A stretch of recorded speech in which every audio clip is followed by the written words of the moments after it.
Catherine. Bonjour Catherine. Oui, bonjour à vous. Bienvenue Catherine, vous nous appelez d'où? De Billère, Vous avez dans des... les Pyrénées-Atlantiques. Oui, d'accord. Vous avez des soucis avec votre ex? C'est ça, vous avez bien résumé la chose. Suite à une dispute conjugale assez violente et sur les conseils de la gendarmerie, j'ai quitté mon domicile le 24 mars. Et je suis partie, donc j'ai 64 ans, et je suis partie me réfugier chez ma mère à Billère. Voilà, depuis, monsieur ne m'a pas donné de nouvelles, aucune. Alors, je l'appelle, il me répond. Mais nous avions décidé, suite à ça, qu'il rachète ma part de la maison. Et depuis, il ne trouve pas de financement et j'ai l'impression qu'il ne fait aucun effort pour le trouver, ce financement. Je suis dans une situation de blocage et je ne sais pas si je dois patienter, si je dois demander de procéder à la vente de la maison ou d'étudier de mon côté la possibilité de racheter sa part, quoi. D'accord. Vous avez été ensemble combien de temps? Depuis 2004. 16 ans, donc, d'accord. Voilà. Qu'est-ce qui s'est passé exactement le jour de cette dispute? Quelle en était la raison? Disons que c'est quelqu'un qui est malade. Hein. D'accord. Voilà. Qui, je pense, traîne une valise depuis une enfance compliquée. En 2010, il a fait un burn-out. Il a été suivi jusqu'à très récemment par un psy. Il boit. Il est coléreux, voilà, il veut tout et il se lasse de tout, voilà. Que ce soit les chiens, les chats, les chevaux, le golf, il veut tout et il se lasse très vite. D'accord, et donc ce jour-là, il a fait été des colères. Violent envers vous? Oui. Ouais, il a tendance plus verbalement que physiquement. Bon, là, dernièrement, c'était physiquement. Donc, ça fait des années que je m'interroge quand même. Hein. Ça fait 2-3 ans que je me demande, mais à chaque fois, j'y crois. À chaque fois, j'espère.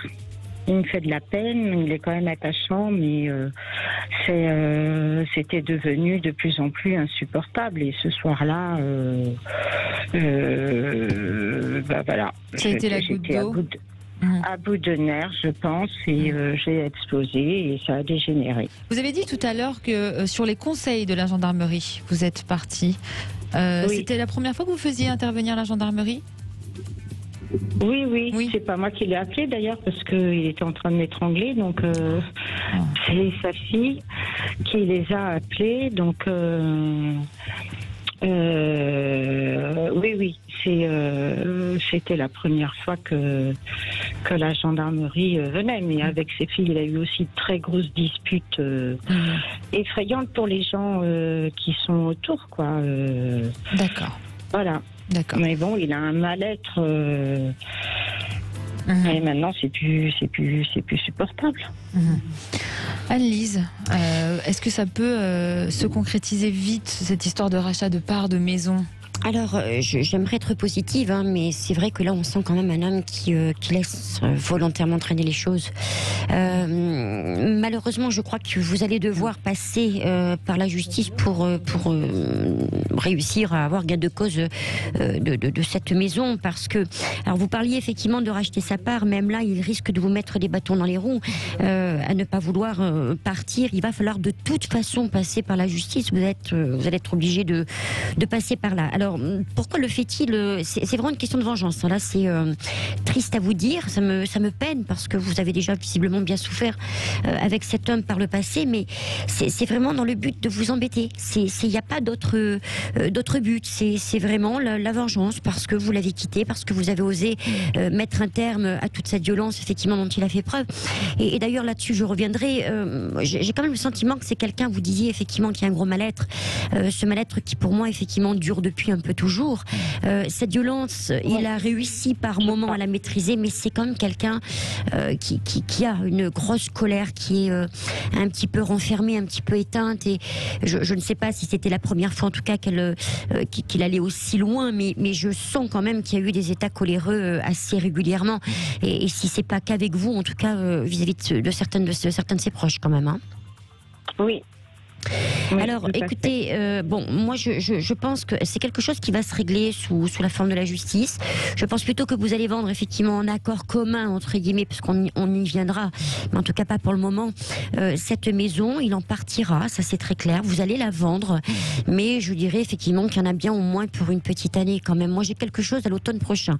Donc, vous voyez, on est quand même, c'est pas demain malheureusement. Je voudrais vous dire que ça va aller vite, mais même en faisant appel à la justice, puisque c'est vraiment par ce biais que je sens que vous allez pouvoir résoudre la problématique, ça risque effectivement d'être long pour vous, ça c'est sûr. Et oui, je vois quelque chose qui se résout, mais c'est pas pour le moment. Et je vois effectivement plus septembre, octobre de l'année prochaine. J'espère me tromper parce que le temps, on peut des fois avoir un petit décalage, mais il faut vraiment il faut plus lui faire de cadeau. Il faut malheureusement aller au but souhaité, parce que vous n'arriverez pas de toute façon à lui faire entendre raison. Je sens quelqu'un qui est vraiment obtus, hein, et qui peut même devenir agressif dans les mots.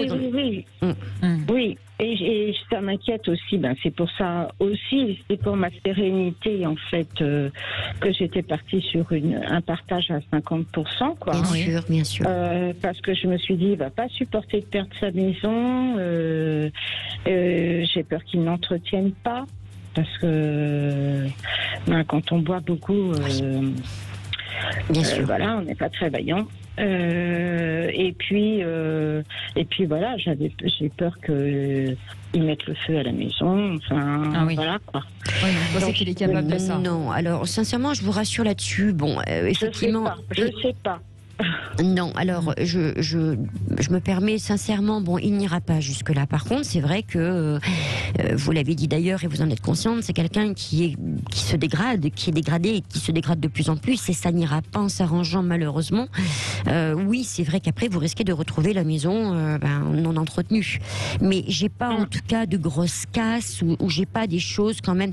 Il est capable de vous embêter pour vendre la maison. Tout à l'heure vous avez dit effectivement, est-ce qu'il va accepter de perdre cette maison? C'est pas vraiment la maison mais c'est surtout le fait de ne pas pouvoir y rester. Vous voyez, on sent que c'est quand même quelqu'un qui veut garder son socle de reconnaissance, puisque c'est effectivement pour lui c'est une base. Vous voyez, c'est une façon un petit peu de retrouver le couple, de vous retrouver vous. Donc c'est sûr que ça va être très difficile et très pénible sur le plan psychologique pour lui d'avoir à partir de cette maison. Mais dans tous les cas, il ne fera pas de gros dégâts. Parce que cette maison, elle lui appartenait au départ, à lui, à son ex-épouse.